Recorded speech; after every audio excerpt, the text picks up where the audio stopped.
Okay, good day class and welcome to our channel. Ngayon naman pag-aaralan natin yung factoring in terms of algebra, no?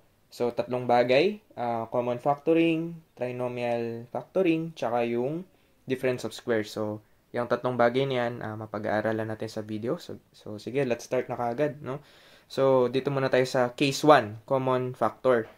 So ito yung pinakamadali at makikita nyo na ito yung pinaka-basic sa lahat. So, sige, simple lang naman yun. No? Halimbawa, yung unang given natin, 3x plus 15. Paano natin malalaman yung common factor dyan? So, simple lang. Hugutin natin yung GCF nila or yung greatest common factor which is yung 3 tsaka sa 15. Meron tayong makukuha dyan, di ba? Which is yung, lalabas lang natin yung 3x plus 5. Okay? So, pag dinistribute mo yan, makukuha mo yung the same answer. Okay? So, yan lang naman yung sagot dyan. So, napaka-basic. Next, punta agad tayo sa second example. So, sa example number 2, sabi natin 4x squared plus 12x. So, paano naman natin makikita yung common factor dyan? Simple lang. Tanggalin natin yung 4 tsaka yung x dahil yun yung greatest common factor nila. 4 tsaka x. So, pag tinanggal mo yung 4 tsaka x dito sa first term mo, so, x na lang yung matitira dyan. Tama ba? Dito naman, ganun din. So, pag inalis mo yung 4 dito, madidivide siya sa 4. Diba? So, ayan. 3 na lang yung matitira. Tapos, yung x, wala na kasi finactor out mo na. So, pag binalik mo, 4x squared plus 12x. Okay? So, sige. Next. Example number 3. So, halimbawa, 7b squared minus 49b cubed. Pagpasensyahan nyo na po yung sulat ko. Okay? So, lalabas natin dyan yung 7 kasi yun yung greatest common factor nila. Tsaka yung b. Tapos, pwede tayong maglabas ng dalawang b. Tama ba? Okay? So, matitira lang dyan 1. Tapos, 7 times 7 is 49, tama ba? Or 49 divided by 7 is still 7. So, ayan. Tapos, magkakaroon ka ng isang b dyan. So, pag nilabas mo, or rather, dinistribute mo, makukuha mo ulit tong sagot na ito. So, ayan. Napaka-basic, no? Common factoring. At, ayan. Sige. Doon naman tayo sa next case. Case number 2. Okay, sige. Punta naman tayo sa case 2A. So, trinomial naman. So, pag sinabing trinomial class, ano ba yung ibig sabihin nito? So, magbigay agad tayo ng example. Halimbawa, x squared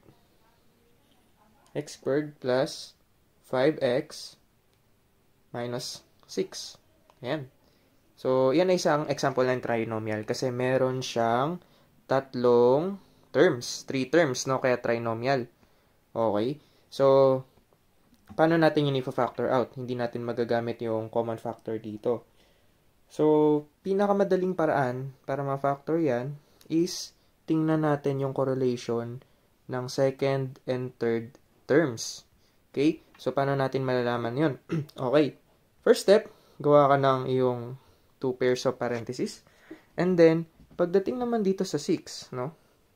Lagay natin yan dito, yung negative 6. Kailangan umisip tayo ng multiples or factors ni negative 6 na pag pinag-add natin ay magiging positive 5.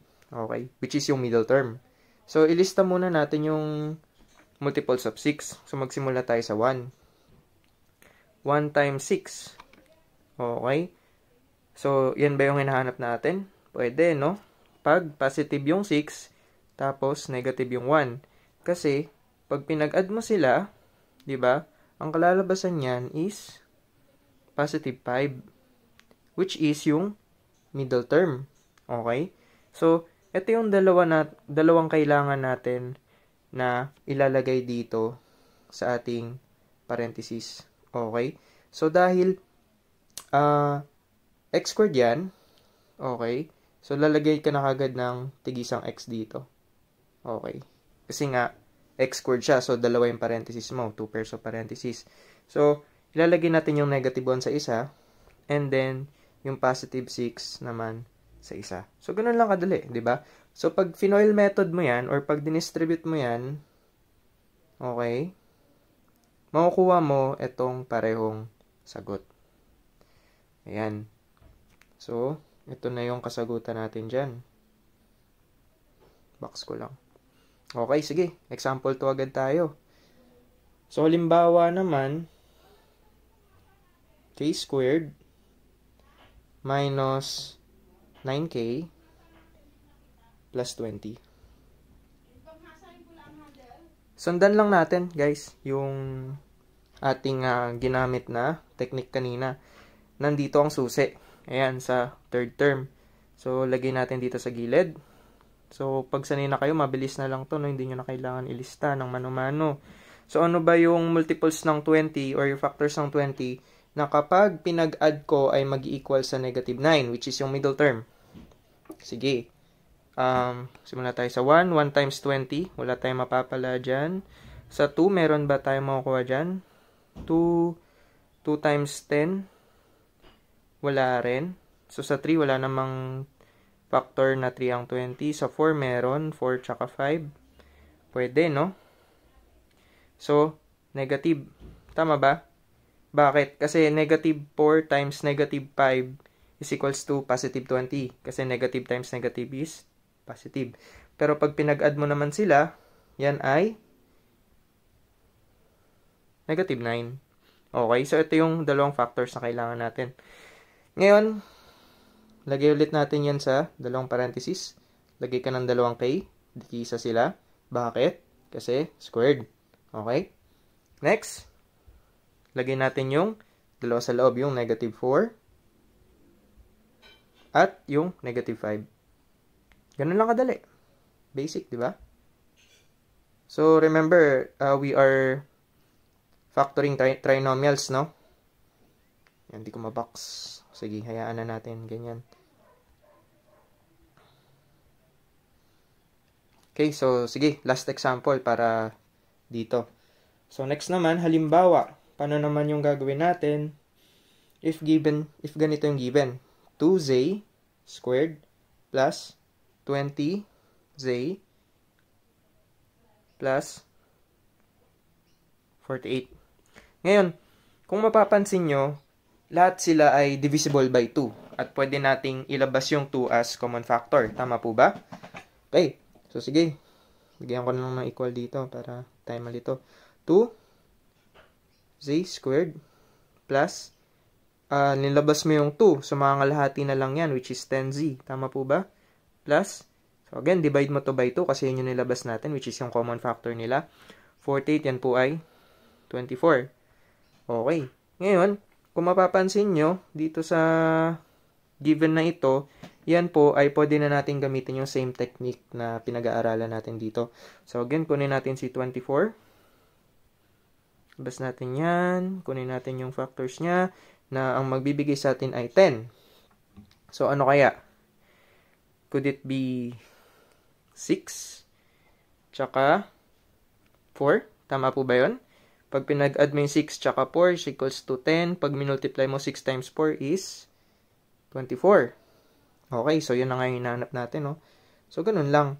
Lalabas mo lang yung 2, or lalagay mo lang yung 2 na nilabas natin kanina. Tapos, tig-isang z, isang plus 6, tsaka isang z plus 4. Yun yun. Basic, di ba? So, yan yung case 2A. Okay. Punta naman tayo sa case 2B. Konting paalala lang po pala, class, no? So, bakit pala to case 2A? Ba't ko hinati sa iba't ibang case? So, mapapansin nyo, trinomial, c is equals to 1. So, ibig sabihin, halimbawa, dyan sa pinakauna nating example, pansinin nyo, x squared plus 5x minus 6. So, kung mapapansin nyo, yung pinakaunang leading coefficient yan, ito is 1. Hindi lang natin sinusulat kasi nga 1. So, ibig sabihin, papasok to sa case 2A, gagawin nyo tong same method or process na pinag-aralan natin if yung leading coefficient natin is hindi nakasulat or rather equal to 1. So, dyan papasok to, no? Okay.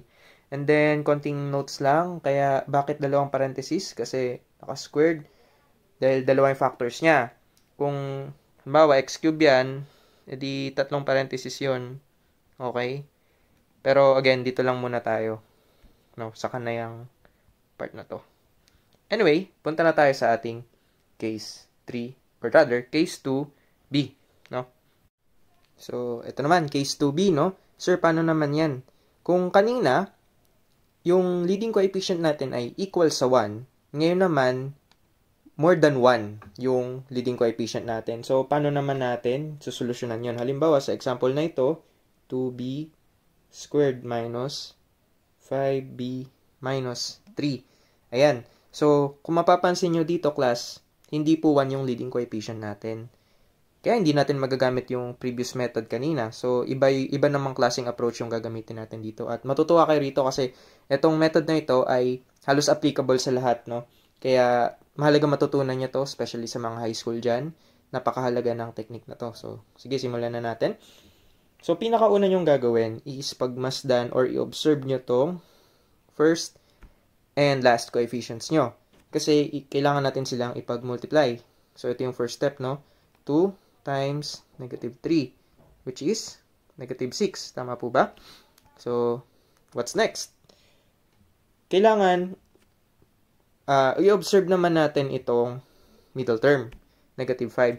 So, iisip ka ulit ng factors or multiples ni 6 na pag pinag-add mo, magiging negative 5 siya. So, in this case, it is basically, 1 and negative 6. Tama ba? Dahil pag pinag-multiply mo sila, again, pag pinag-multiply mo sila, negative 6 pa rin yun. Pero, pag pinag-add mo na sila, yan naman ay negative 5, which is our middle term. Okay? So, sige. Dahil meron na tayo ng information na yan, ang sunod na gagawin natin, okay. Ang sunod na gagawin natin is if-factor out natin yung middle term using this information na nakuha natin kanina, no? So, sige, rewrite lang natin 2b squared. So, ito na yung tinutukoy ko. Okay.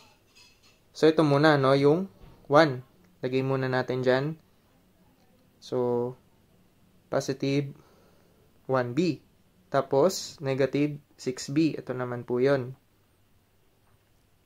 Tapos, yung negative 3. Okay? So, pagpasensyahan nyo na po yung sulat ko. Ngayon, kung mapapansin nyo, itong 2b squared tsaka yung 6b, pwede natin silang ipag-factor. So, i-rewrite lang natin ulit in such a way na mas maayos natin silang pa-factor. So, 2b squared minus 6b plus 1b minus 3. Okay, I hope you're following, no? So, anong mangyari dyan? Pwede na nating, kumbaga, i-grupo. Ito sila. So, basically, lalabas mo ulit yung common factors nila. Tama ba? Dito, pwede mong ilabas si 2b, which in turn, magiging b na lang siya. Tapos, ito, magiging 3 na lang. So, paano malalaman yon? Pag dinistribute mo ulit, dapat ito yung sagot. No, ito. Anyway, sige, tuloy natin. So, dito wala naman tayong ma-factor out. So, sige, halimbawa, ilabas na lang natin si 1. Basta kailangan meron pa rin tayong mailalabas eh. Kung wala ka namang mailabas, katulad sa part na ito, yan, wala ka namang maiko-common factor sa kanila, labas mo na lang yung 1. Tapos, write mo as is. Wala lang yung 1, no? Okay. So, ano mapapansin nyo dyan, class? Pareho ito, di ba? So, ibig sabihin yan yung isang factor. So, which in turn, ganito yung magiging kasagutin natin dyan. 2b plus 1. Ito po yun. Okay. Yan. Tapos, b minus 3. Yan na yung kasagutan natin para dyan. So, basic lang, di ba? Napakaganda ng technique na ito.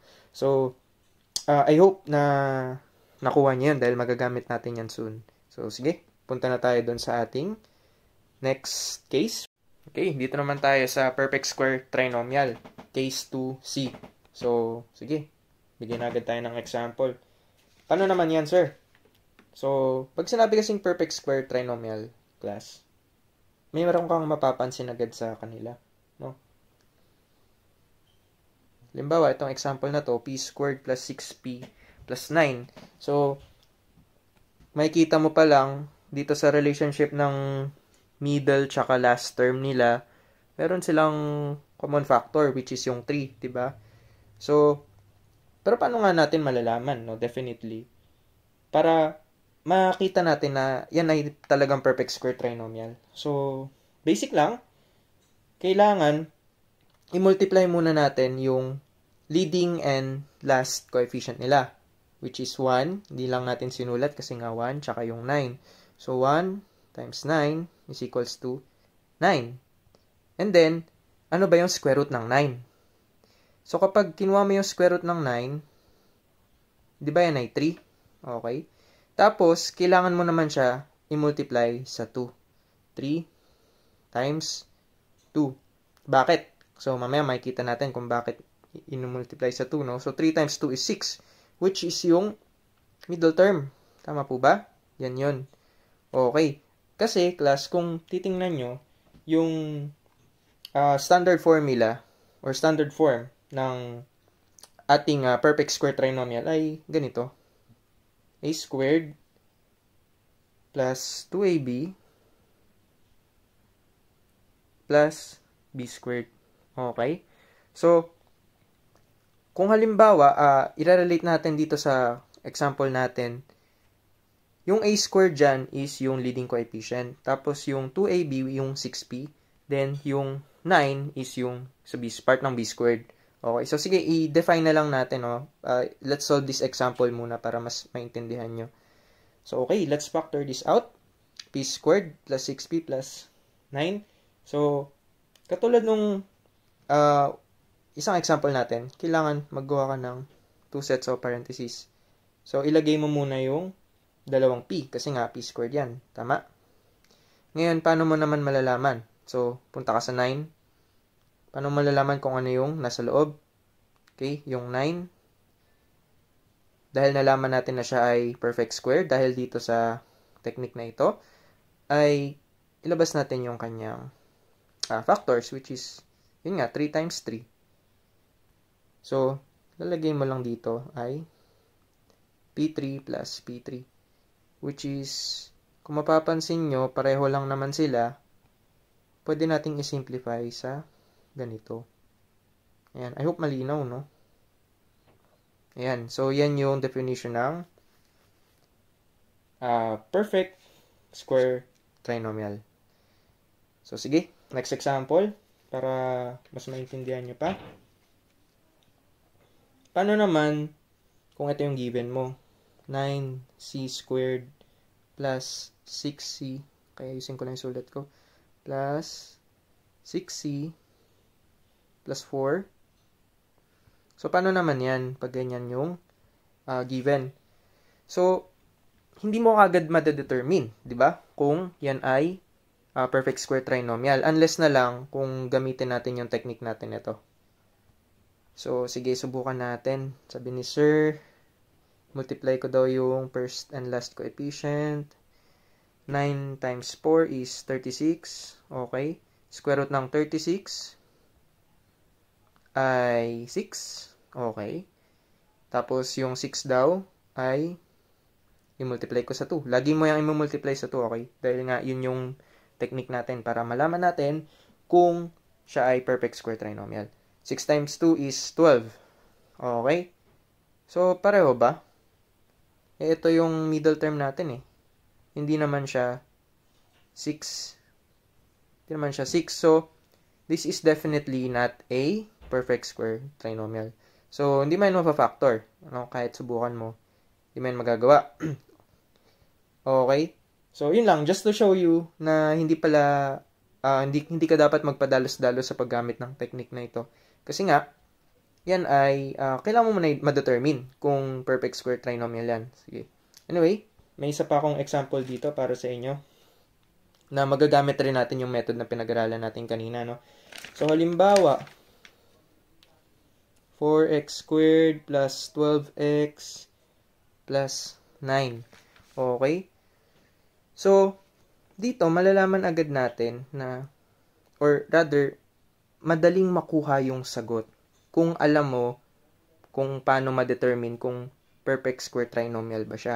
Sabi ni sir, pag multiply daw yung, gamit tayo ibang kulay, yung last and first coefficient, 4 times 9.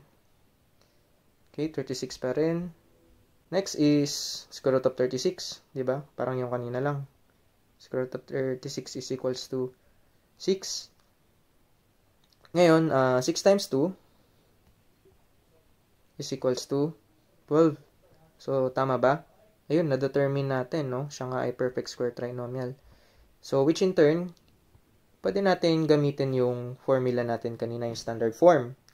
So, yung a squared plus 2ab plus b squared is equals to a plus b squared.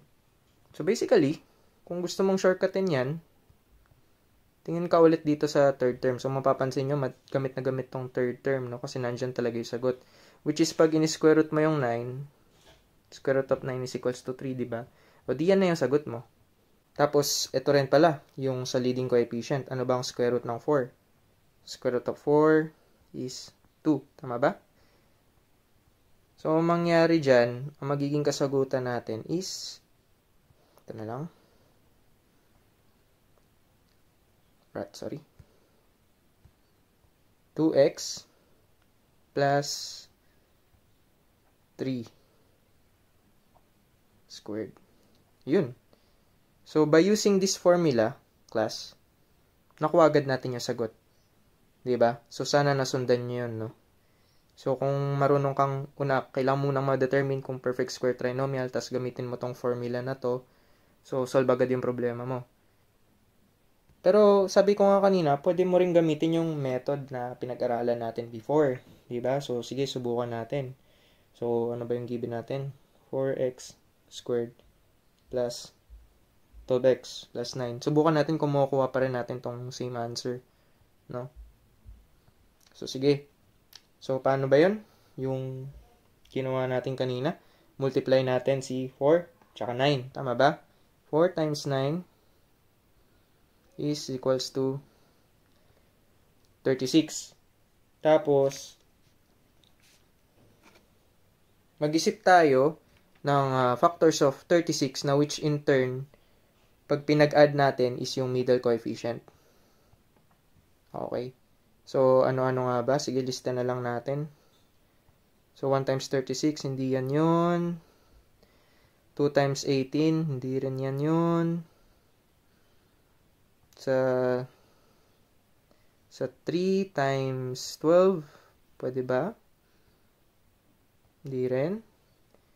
Paano kung sa 6? 6 times 6. Ayan, pwede. 36, di ba? 6 times 6 is 36 and 6 plus 6 is 12. So, yan yung middle coefficient natin. Yan. So, i-rewrite lang natin. No? I-rewrite natin. So, sabi rito, ito yung given natin, di ba? 4x squared plus 6x plus 6x ulit. Dahil ito nga yun.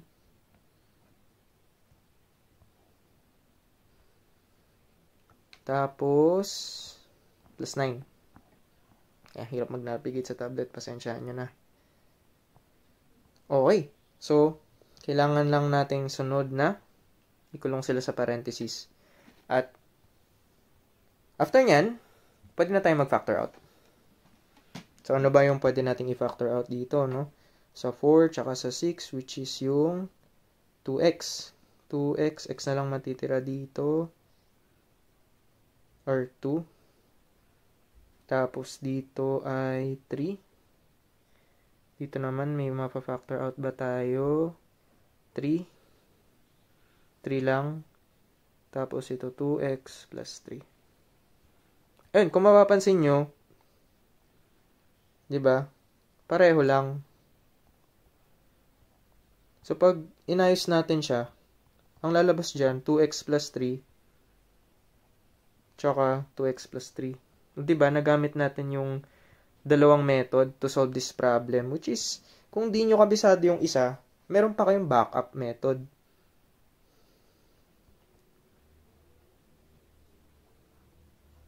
Okay. So, I hope may natutunan kayo dyan, class, no? And, sige, proceed tayo dun sa next case, which is the difference of squares. Okay, punta tayo sa case number 3, difference of squares. Ayan. So, paano ba to? Basic lang to, guys, no? Or class.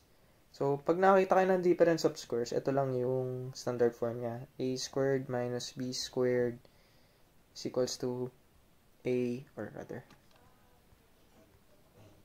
A plus B, then A plus B, A minus B. So, yan yung standard form niya, no? So, paano ba natin yan malalaman? Bigay tayo na example. Okay. So, difference of square siya kasi from the word itself, difference ng dalawang square. So, kung makikita nyo, binomial yan. Tapos, parehong naka-squared, left and right. Tapos, yung sign nila in between is minus sign. That's why difference, di ba? Ang difference ay minus. So, yun. Halimbawa, given yung example, m squared minus 100. No? Ito yung a squared mo. Tapos ito yung b squared mo. Okay? So, basically, pwede mo agad yan i-correlate dito. Ano ba yung a natin? Which is yung m. Tama ba? M plus 10. Kasi, ito kasi class, naka-squared po yan, ha? Pagdating po dito sa form na to, naka-squared po yan. Pagdating naman dito sa form na to, hindi na po siya naka-squared. Which is yung square root niya. Which is 10. 10 squared is 100. Okay? So, yan po yan. Remember, ito po ay hindi po naka-squared. Ito lang po yung naka-squared. So, pagdating dito ay naka-square root na po siya. Okay? So, yun. Konting paalala lang naman. Tapos, ano ulit yung a natin? Which is yung m minus 10. Basic. Diba? Ganun lang. So, ito yung isa sa mga pinakamadali. Example number 2 agad. 4x squared minus 9. Halimbawa. So, paano mo yan malalaman? So, dito, alalahanin natin, naka-squared yan. Pag i-factor out mo na siya, hindi na siya naka-squared. So, ano ba yung square root nito? Okay? Yan ay 2x. Plus, ano yung square root ng 9? 3. Tapos, babaguhin mo lang yung sign sa pangalawang parenthesis. Diba? Napakadali. Oh, yan yung sagot mo. So, this is for our second example. And for our third example, halimbawa, 25z squared minus 81. Okay, sige. Okay na yan. Pagpasensyahan nyo na lang ulit yung sulat ko. Basta naiintindihan. So, anong square root ng first term? Yan ay 5z. Pagdating naman sa 81, yan ay 9. So, ganun lang din. Pagdating mo sa second parenthesis, babaguhin mo lang yung sign. Yun na, difference of squares na yan. Basic, di ba? Last example na lang. 5p squared minus 45. Di ba? So, kung titingnan nyo, pwede nyo pang i-factor to eh. Di ba? Pwede nyo pang ilabas yung 5 dyan na may ganito siya. 5p squared minus 9. O, di ba? So, dito mo na malalaman kung difference of square siya. So, ayan, kasi kung i-factor nyo dito pa lang sa given na to, mahirap yan. Kasi nga, meron ka pang 5. So, ang prinsipyo natin dyan, kung kaya mong i-factor out, padaliin mo muna, di ba? I-factor out mo muna, ilabas mo muna yung common factor nila, tsaka mo i-factor out, or tsaka mo i-simplify rather, para mas madali yung buhay mo. Kasi kung dyan ka palang mag-i-start, or dyan ka kaagad mag-factor, di mahirapan ka. So, anong magiging sagot dyan? Sundan lang natin yung ginawa natin kanina. Di square root ng dalawang yan, p plus 3, tsaka p minus 3. So, yan. That's for our last example. So, again, paano malalaman? Sundan nyo lang yung given standard form natin, which is ito. Thank you. Don't forget to like and subscribe. Share nyo na rin para lahat tayo ay matuto ng math. Dali lang, di ba?